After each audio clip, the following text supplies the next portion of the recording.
Hey, so glad that you are here for yet another week of my book discussion, 30 Single and Still Deserving.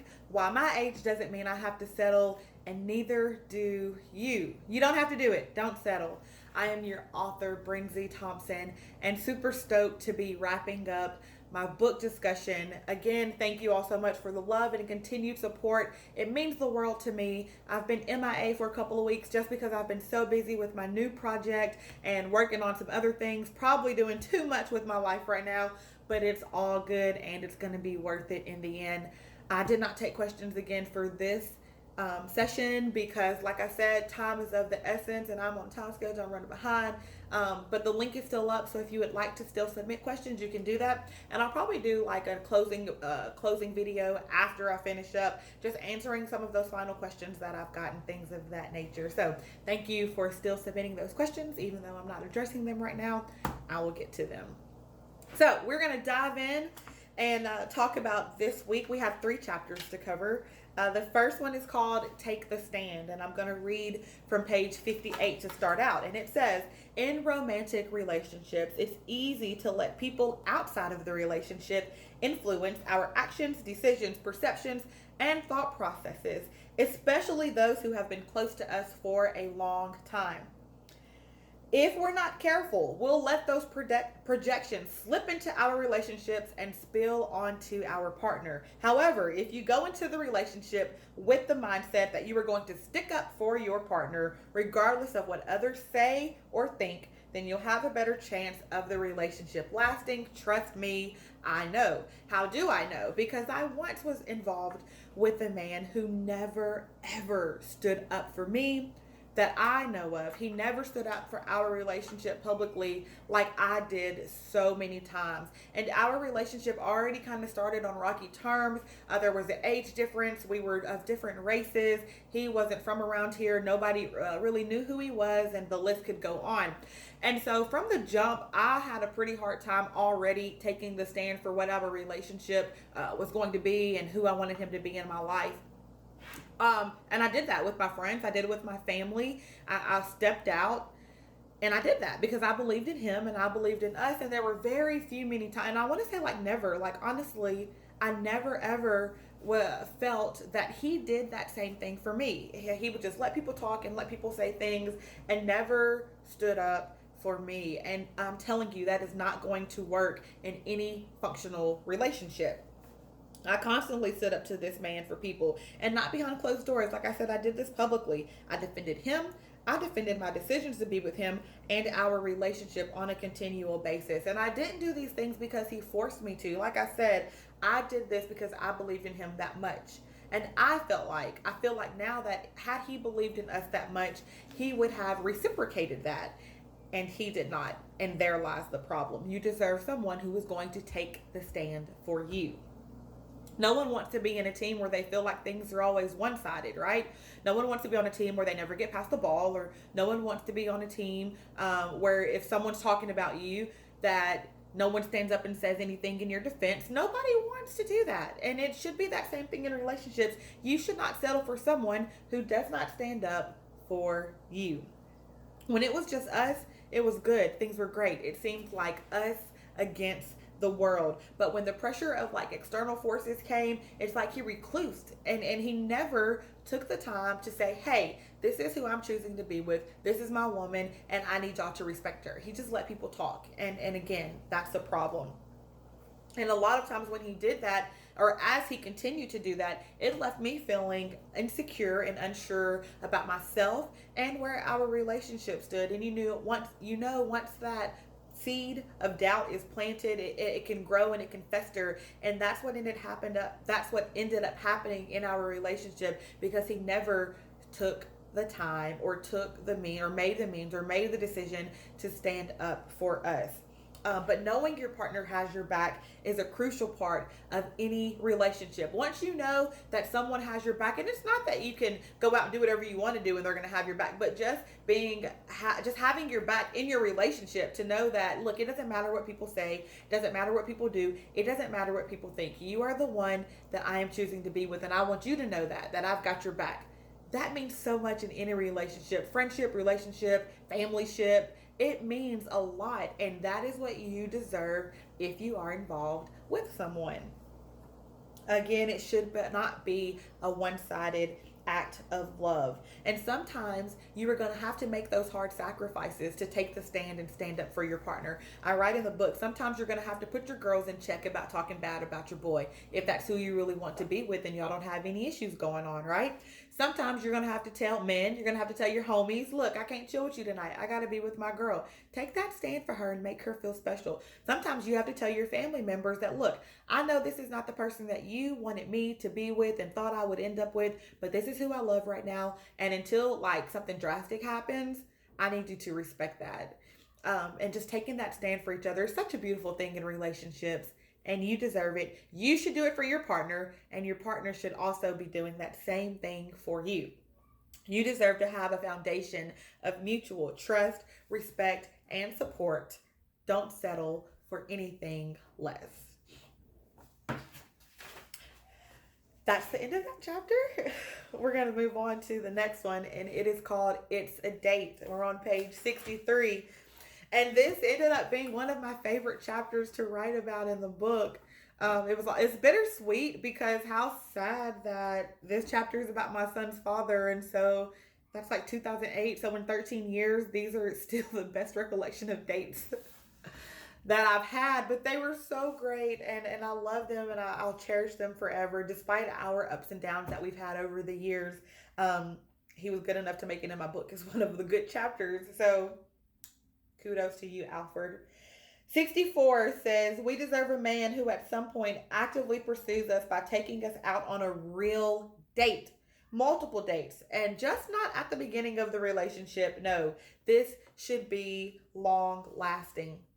And it is so important that you're not just kicking it with someone and never having the dates if the dating is what you desire. Again, I always say this with, if you're looking to just like have friends with benefits, cool. But if you're looking for someone with a relationship, these are things that you should want. You should want to go on dates with your man, right? With your woman. 65 says, I've had some pretty bad dates or lack thereof. I've had men who have never initiated a date, which is a problem. And instead, they left everything up to me. That's a problem. I've had some men who never even asked me out on a date. That's a problem. But guess what they were quick to do? Hop into my inbox and ask a Netflix and chill type thing. Actually, I write, they jumped in my inbox and they asked for sex. Yes. You want to have sex with me, but you can't take me out on a date? I hate that. I hate that I've done that sometimes. It's awful. Don't do it because you deserve more than that. You deserve better than that. I had a man ask me out on a date. I picked this man up. I paid for the food. Then he was on his phone the whole time. He rushed me to get him back to the house saying that somebody was at his house ready to play the video game with him. It was probably another female. You guys, I have probably not the most horrible date experiences, but I've got some pretty bad ones. None of those are anything that I deserve, and they are definitely not anything that you deserve as well.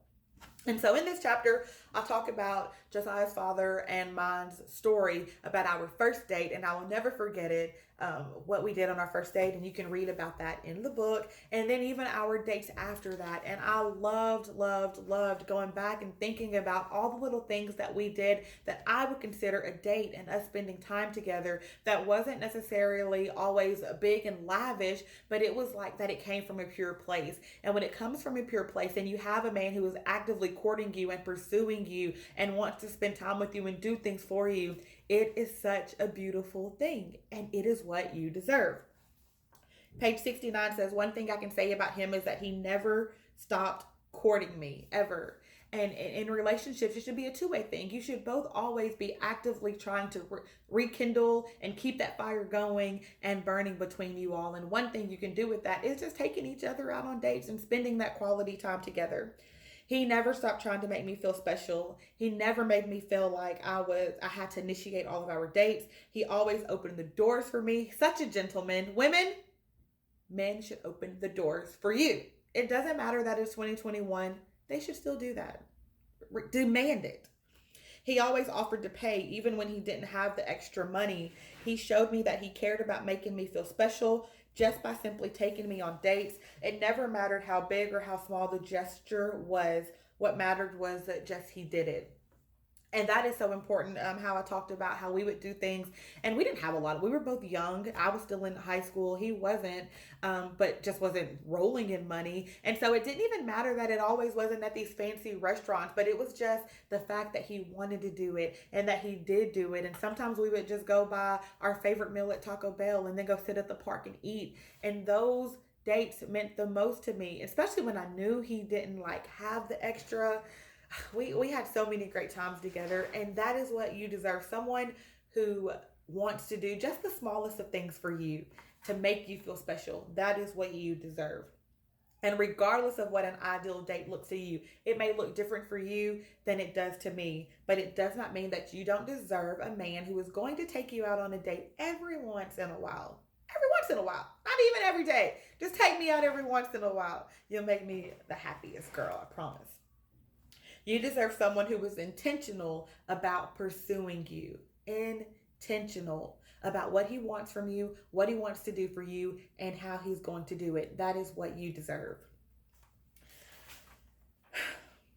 I get so passionate about this. Page 70. Make your desires known to him and then let him make it happen. And if he doesn't put any effort into making it happen, well, the choice is on yours what to do, but you do deserve a man who goes out of his way to show you that he cares. Taking you out on dates is just one small thing that he should do.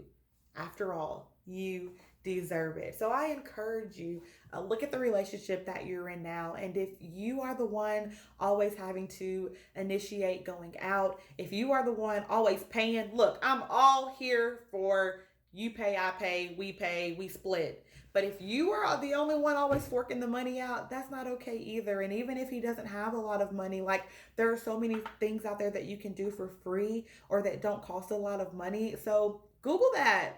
Google that ish. Look it up and find something that you both like doing and go out and have you some real dates. If you've been married and you see that you haven't been out on a date in a while, maybe initiate that and let your partner know that, hey, let's get back to doing this. I'll babysit for you. Maybe I shouldn't have put that out there. Like, I will babysit for you. Hit me up if you want to go out on a date and rekindle that love. I got you. I got you.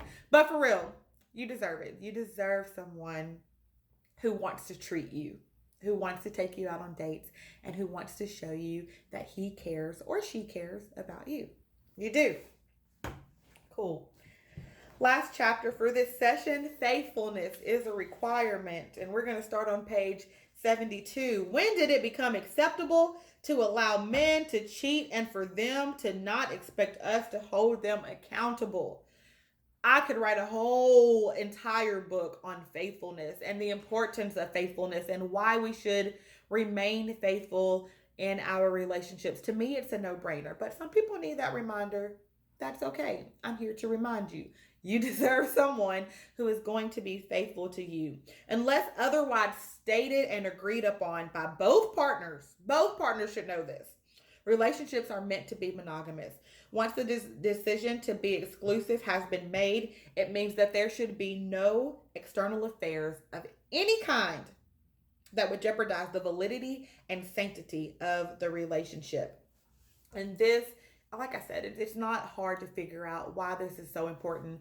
Infidelity is actually one of the leading causes of divorce, and it doesn't take a rocket science to figure out why that is. And it's so important that when you get in a relationship with someone, make sure that you are having those conversations up front about what it is to mean exclusive, that you two are exclusive. Make sure that that person wants to be in a monogamous relationship like you want to be, which means that we don't have external affairs going on. And if they happen to cheat on you, for me, like cheating is a you cheat, we're done type thing. Kudos to all you people who have stuck it out and still love your partner and are there for them and are with them.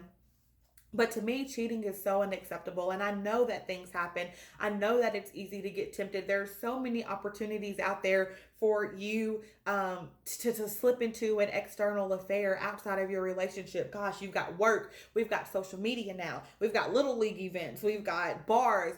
Heck, at a stoplight. The possibilities of committing infidelity and not remaining faithful are endless. However, if you choose to be in a relationship, you are choosing You are choosing. You made the choice to be in the relationship. So you are choosing to hold true to being faithful. And if you are not doing that, shame on you. And stop it and get you some help if you need it.